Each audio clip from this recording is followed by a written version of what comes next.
Mensajes para inspirar. Mensajes para liberación. Mensajes para vivir. Mensajes para bendecir. Bienvenidos a Mensajes de Vida.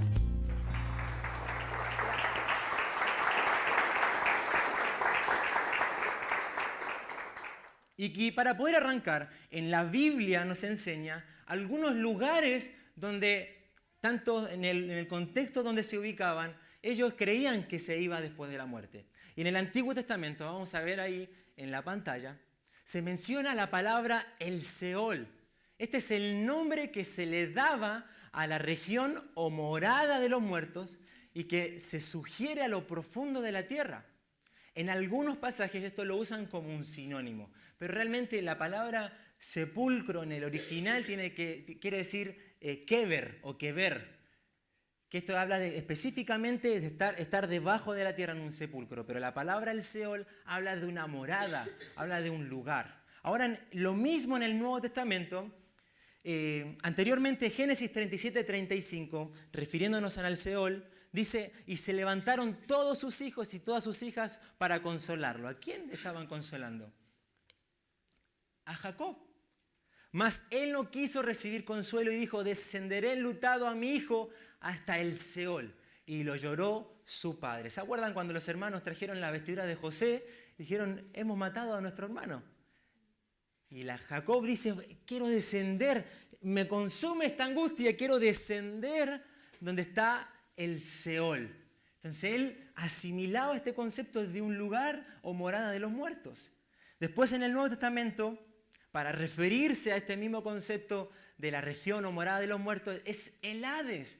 Es interesante que algunas versiones de la Biblia, yo le comento, que lo traducen como infierno. Pero realmente la palabra infierno no quiere decir en el original Hades, sino que Hades se refiere a un lugar, la palabra tiene un sufijo y se cambian, invierten las palabras del Antiguo Testamento, o sea, del hebreo al griego, y resulta Hades. Es exactamente lo mismo. Y vemos que en Lucas capítulo 16, verso 22 al 23, esta es la historia o una parábola que Jesús les cuenta a aquellos que están ahí reunidos.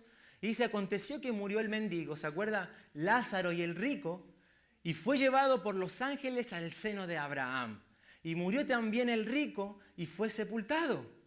Y en el Hades alzó sus ojos, estando en tormentos, y vio de lejos a Abraham y a Lázaro en su seno. Ahora, a raíz de este pasaje, hay una postura totalmente fuerte, y no quiero decir que es válida, pero sí es fuerte en cuanto al estudio de qué es lo que pasa después de la muerte, y quiero que podamos verlo en este gráfico a continuación. El Hades o el Seol, acá ustedes ven el círculo más grande, es un solo lugar. A ese lugar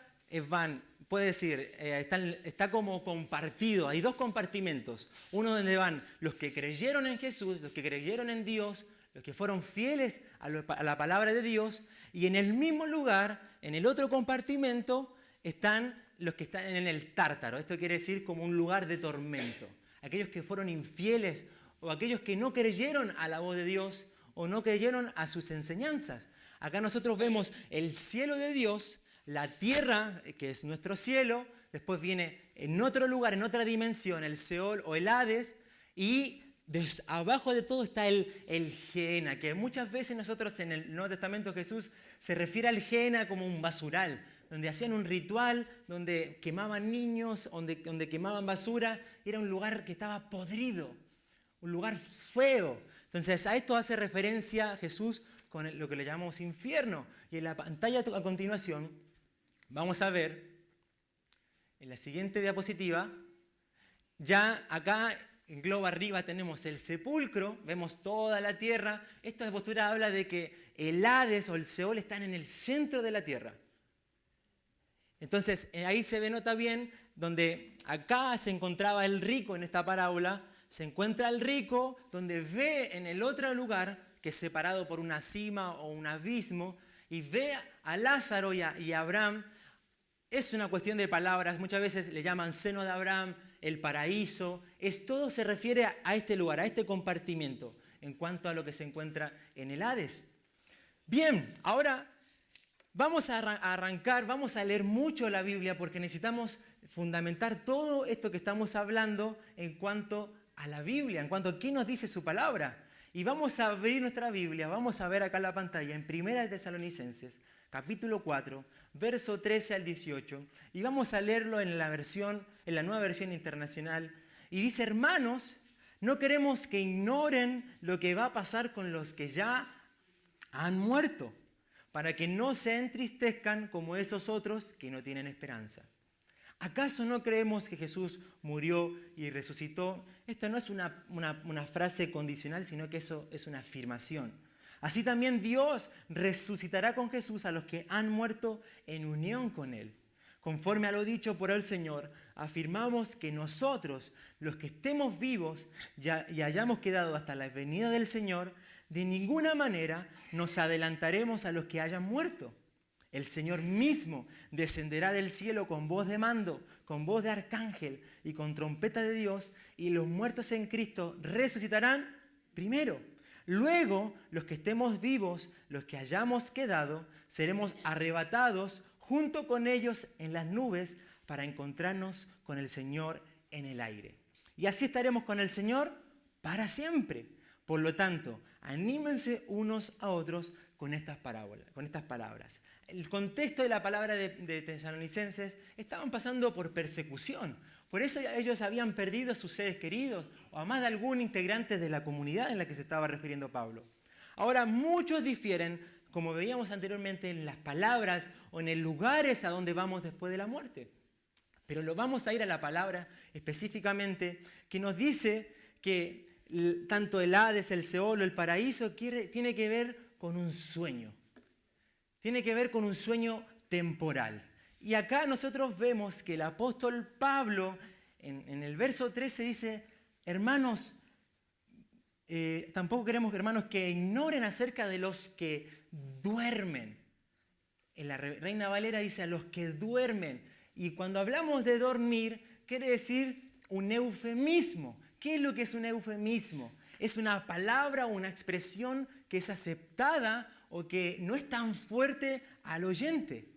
Por eso no es tan tajante a los que ya han muerto, sino a los que duermen. Y la palabra duermen aparece más de 60 veces en la Biblia. Hace referencia a este estado de sueño, porque no hay un pensamiento consciente. Cuando uno ha muerto, no hay una conciencia de lo que está pasando en el exterior, lo que está pasando en la tierra. No hay noción del tiempo de lo que está pasando. Ahora Eclesiastés 9:5 afirma Salomón, dice: porque los vivos saben que han de morir, pero los muertos no saben nada ni esperan nada, pues su memoria cae en el olvido. Sus amores, sus odios y pasiones llegan a su fin y nunca más vuelven a tener parte en nada de lo que hace en esta vida. Job dice en el capítulo 3, verso 11, ¿por qué no perecía al momento de nacer? ¿Por qué no me morí cuando salí del vientre? ¿Por qué hubo rodillas que me recibieran y pechos que me amamantaran? Ahora estaría yo descansando en paz. Estaría durmiendo tranquilo. Dice el verso 16, ¿por qué no me enterraron como a un abortivo, como a esos niños que jamás vieron la luz? Allí cesa el afán de los malvados, allí descansan las víctimas de la opresión. Estos pasajes, ¿qué nos enseñan de este estado de sueño? Primero, cuando uno muere se deja de sufrir. Cuando uno muere se dejan las preocupaciones, se acaban los problemas, las angustias, y se acaba el pecado, se acaba la enfermedad. Se deja de sufrir. Segundo, se logra un descanso. Vemos en estos pasajes bíblicos anteriores que hay un cese de la vida, la existencia, cesa la existencia mediante un descanso prolongado pero limitado.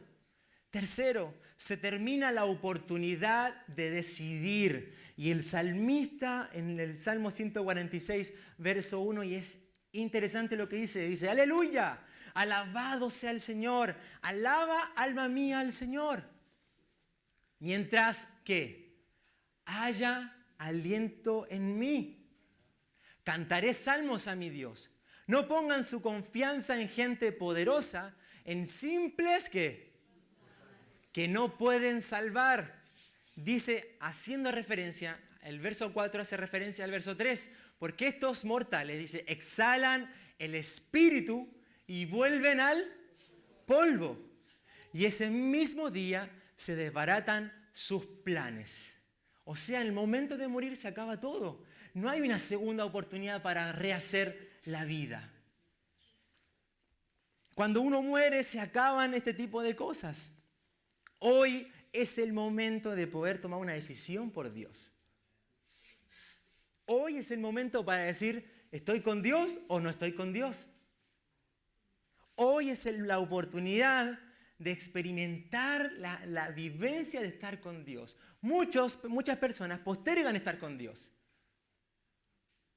¿O no es así? Cuando vamos a evangelizar, no, yo no tengo tiempo para ese tipo de cosas. No tengo tiempo para comprometerme a una iglesia. No tengo tiempo para estar con Dios.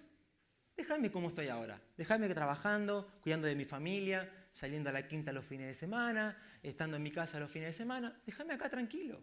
Postergan, pero cuando se acaban sus días ya no hay una oportunidad. Una vez que volvemos al polvo ya no hay más chances. No hay vuelta atrás. Ahí es el término de nuestra vida.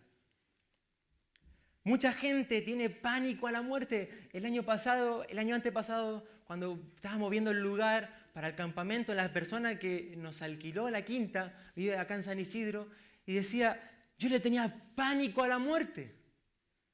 Pánico. Y en ese pánico, ¿qué es lo que hizo? Buscó un monje. Y encontró en ese monje la paz, la tranquilidad, el éxtasis, aspirar, respirar, todo. Todo lo encontró, eso que realmente lo puede dar Dios, esa paz interna, esa seguridad interna que nos da Dios, de cuál va a ser nuestra eternidad. La buscó en otra persona, en un monje.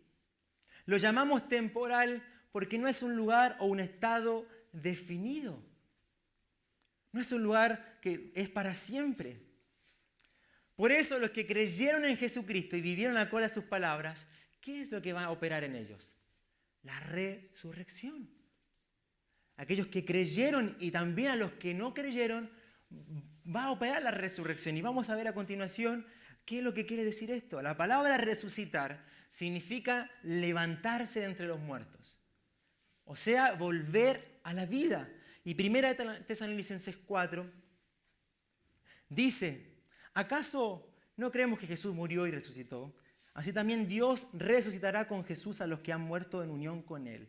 Conforme a lo dicho por el Señor, afirmamos que nosotros, los que estemos vivos y hayamos quedado hasta la venida del Señor, de ninguna manera nos adelantaremos a los que hayan muerto. El Señor mismo descenderá del cielo con voz de mando, con voz de arcángel y con trompeta de Dios, y los muertos en Cristo resucitarán primero.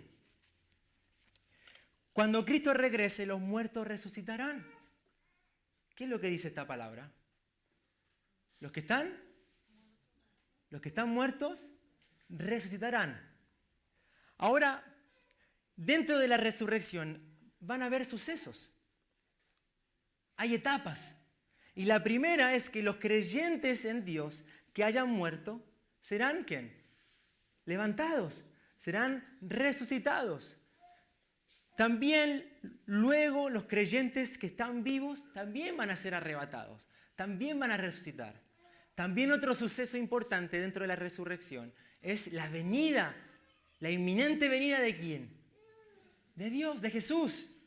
Segundo, dentro de la resurrección hay manifestaciones visibles. Y esto hablamos de que se va a ver a Dios, a Jesús, descendiendo del cielo. Como dice el verso 16, el mismo Dios descenderá del cielo con voz de autoridad, con voz de arcángel y con trompeta de Dios. Dice 1 Corintios 15, 51, fíjense bien en el misterio que les voy a revelar. No todos moriremos, o sea, esto quiere decir dormiremos, pero todos seremos transformados en un instante y en un abrir y cerrar de ojos al toque final de la trompeta. pues sonará la trompeta y los muertos resucitarán con un cuerpo incorruptible y nosotros seremos transformados. Otra vez el apóstol Pablo diciendo esto de este estado de sueño de aquellos que están muertos. Otra manifestación visible es que los cuerpos serán incorruptibles. En otras palabras, glorificados. Otros cuerpos transformados para tener un encuentro con Jesús. Tercero, hay doble destino a través de la resurrección. Y esto es lo que acababa de mencionar al principio. Juan 5:28 dice, porque viene la hora en que todos los que están en los sepulcros oirán ¿qué? Y saldrán de allí. Los que han hecho el bien resucitarán para tener ¿qué? Pero los que han practicado el mal resucitarán ¿para qué? Para ser juzgados. Acá tenemos el doble destino. Unos van a resucitar para vida, para tener un encuentro con Jesús, y otros se van a quedar ahí hasta ser ¿qué? ¿Lanzados a dónde? Al lago de fuego.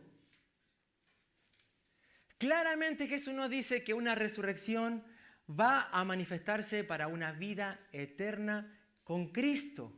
Anteriormente el profeta Daniel dice en el capítulo 12, verso 2, y el polvo de la tierra se levantarán las multitudes de quienes, de los que duermen. Algunos de ellos para vivir por siempre, pero otros para quedar en la vergüenza y en la confusión perpetuas. Tenemos estos dos que van a ser resucitados para vida y otros para muerte. ¿Qué podemos resaltar de todo esto? Jesús dijo, yo soy la resurrección y ¿qué? Y la vida. Y esto Jesús lo hace o lo dice ¿para qué? Para manifestar su poder sobre ¿qué? Sobre la muerte, la autoridad que tiene Él sobre la muerte. Y esto es lo que nosotros debemos entender y apreciar. El Evangelio o la esencia del Evangelio no se centra únicamente en la crucifixión de Jesús, sino que también se centra en ¿qué? En la resurrección de Cristo. Gracias a esa resurrección, nosotros tenemos la oportunidad de ¿qué? De tener al Espíritu Santo, de tener la vida eterna. Hay decisiones que marcan el destino de nuestra vida. Nuestras decisiones hoy van a repercutir en una eternidad. Nuestras decisiones hoy marcarán el destino de nuestra eternidad. Si va a ser una resurrección para vida o una resurrección para muerte. ¿Cuál es tu anhelo? ¿Cuál es nuestro deseo? ¿Es encontrarnos, es tener este encuentro con Jesús? ¿O es ser juzgado para muerte? A finales del verso 17, del mismo capítulo 4 de 1 de Tesalonicenses dice, y así estaremos con el Señor para siempre. Luego que sucedan estos acontecimientos, la resurrección de los que duermen, la resurrección de los que están vivos, estaremos con el Señor para siempre. Y esto es lo que hace referencia a ¿qué? A estar en una eternidad. La vida eterna o la inmortalidad es nuestra o es de nosotros solamente cuando creemos en Jesús. El Nuevo Testamento está lleno de pasajes bíblicos que hacen referencia a cuando reconocemos a Jesús, obtenemos la vida eterna. Tenemos la vida. Ahora, ¿cómo podemos explicar la vida eterna? Vamos a hacer de cuenta. A ver, ¿quién tiene un hijo de 16 años acá? Claudia Berquist. Bien. Claudia Berquist, antes de morir, antes de partir, ella va a firmar un testamento para su hijo Tommy, seguro.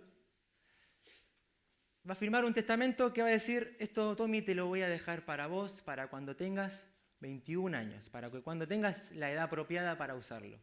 Así que te voy a dejar $1.000.000. Firma de Claudia Berquist, lo toma, lo deja en el banco. Ahora, Tommy tiene estos $1.000.000. ¿Estos $1.000.000 son del banco? ¿De quién es este $1.000.000? de Tommy. Ahora, la vida eterna la tenemos por fe hoy, es nuestra, pero se va a manifestar de una forma completa en un futuro. En un futuro. La vida eterna la vivimos, la experimentamos hoy, pero de forma completa es cuando suceden este tipo de cosas, estos acontecimientos. ¿Se entiende? Juan 3:36 dice, aquel que cree en el Hijo tiene la vida eterna. Pero también es cierto que no podemos disponer de ella ahora, por fe. Sí, por fe la tenemos, pero no de una forma completa. Y es interesante cómo es la congruencia de la Biblia, porque dice en 1 Pedro capítulo 1, en el verso 3, alabado sea Dios, Padre nuestro Señor Jesucristo, que por su gran misericordia nos ha hecho nacer de nuevo mediante la resurrección de Jesucristo para que tengamos una esperanza viva. La vida eterna nos da esperanza. La vida eterna nos da un sentido para nosotros hoy permanecer en nuestra convicción hacia el Señor. La vida eterna está reservada en el cielo y el verso 4 del mismo capítulo 1 de 1 Pedro dice, y recibamos una herencia indestructible, incontaminada e inmarchitable. Tal herencia, ¿hablando de qué? Está reservada en el cielo para ustedes. ¿Amén o amén a eso? ¿Hasta ahí nos estamos entendiendo? Están calladitos hoy. La gran mentira de Satanás, ¿saben cuál fue? En el huerto del Edén. ¿Cuál creen ustedes que fue la gran mentira de Satanás?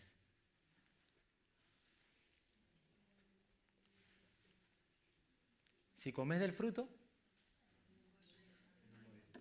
no morirás. ¿Qué dijo Dios? Si comes del fruto, morirás. Nosotros estamos compuestos ¿por qué? Polvo, o sea, físico, y hálito de vida o aliento de vida. Un matemático diría, polvo más aliento de vida es igual a un ser viviente. ¿Sí? La muerte es lo inverso. El polvo vuelve a la muerte y el espíritu vuelve de vuelta a Dios. Ahora, la mentira del diablo es que vos sos un inmortal. Vos ya tenés la vida eterna. Pero ¿qué es lo que dijo Dios? Si comes de ese fruto, morirás. El alma, Ezequiel dice, el alma que pecare, de cierto, morirá. O sea, nosotros somos seres mortales. Por eso necesitamos aferrarnos a Cristo para obtener la vida eterna. O si no, hoy en día no estaríamos acá. O si no, en esta reunión no tendría sentido, sería en vano. Porque necesitamos este cuerpo que padece sufrimiento, este cuerpo que padece enfermedades, este cuerpo que padece pagar la luz todos los meses, este cuerpo que padece convivir con aquellas personas que no te llevas bien, este cuerpo que te genera conflictos en tu matrimonio, este cuerpo de muerte necesita tener vida. Y esa vida la encontramos ¿en quién? En Cristo Jesús. El pecado nos consume para la destrucción. Cristo nos inunda para la vida en abundancia. Cristo venció la muerte para que nosotros podamos tener una vida nueva en Él. Este es el sentido de lo que va a pasar con nosotros después de la muerte. Aquellos que están muertos se descansan. Vamos a un cese de nuestras actividades, un sueño temporal. Pero luego vendrá esa resurrección que tanto los muertos anhelan y tanto nosotros los vivos que creemos de verle a Jesús cara a cara. De ver y contemplar esa eternidad que por fe hoy tenemos, pero que aún falta por poseer de una forma completa. Amén. ¿Sabe que una vez un ateo que no creía en Dios y menos creía en la muerte, que había vida después de la muerte, y este ateo renegaba con los cristianos, este ateo odiaba y maldecía a los cristianos? Un domingo por la mañana sonó la campana de la iglesia y hacía un frío terrible. Caía nieve y estaba todo ahí con nieve, todo el piso con nieve, frío terrible. Y cuando él se asoma por la ventana ve un grupito de cristianos que están yendo a la iglesia al sonar de la campana. Y este ateo estos ateos que son bisagras y no están en la puerta, están en la ventana. Entonces mira y dice, cristianos, ¿qué van a hacer a la iglesia si Dios no existe? A ese Dios que ustedes creen es en vano, no vayan a la iglesia. Y se volvió a su cama, se volvió a acostar y me dice, estos cristianos están re locos, son re locos estos cristianos. Ahora de repente empezó a escuchar ¡pum! Un sonido fuerte en su ventana, ¡pum! ¡Pum! ¡Pum! Y cuando él se levanta rápido va a ver a la ventana y eran pájaros que estaban escapando de una tormenta de nieve que venía. Y él en la desesperación, este ateo en la desesperación dice, tengo que salvar, se están muriendo estos pájaros. Entonces él fue y le decía al pájaro, vengan, les chiflaba, vengan por acá. Les abrió la puerta y veía que no entendían. Luego agarró una escoba, fue y trataba de ahuyentarlos para que vinieran a la puerta y tampoco venían, tampoco querían salvarse. Ahora, en ese momento, cuando él veía que no entendían, que no captaban su idioma, él dijo, para que estos pájaros realmente se salven, yo tengo que convertirme como un pájaro más. Y cuando él en su mente entendió eso, Cristo le trajo a la memoria lo que hizo por él. Siendo Dios, vino a la tierra a hacerse semejante a los hombres para poder él, ese ateo, obtener la vida y desechar la muerte. En ese instante, este ateo vuelve a su cama, se viste y va a la iglesia. Y ese día tomó una decisión por Jesús. Cristo se hizo semejante para nosotros darnos vida. Cristo se hizo igual a nosotros para salvarnos de esta muerte. Para salvarnos de tener una vida eterna siendo juzgado, una vida eterna en lamento, en dolor. ¿Usted quiere eso para su vida? ¿Usted quiere vivir una vida eterna en dolor? La decisión la toma usted. No por aceptar a Jesús como su único Salvador le garantiza el cielo. Eso no es verdadero. Hacer la oración de fe es el primer paso para empezar a caminar conforme a lo que Jesús hizo por nosotros. Esto fue Mensajes de Vida, una producción de Centro Cristiano Vida de San Isidro, Buenos Aires. Un lugar donde encontrar paz. Para mayor información sobre este o cualquiera de nuestros mensajes, comunícate al 4743-9933, sitio web www.ccvida.org.ar.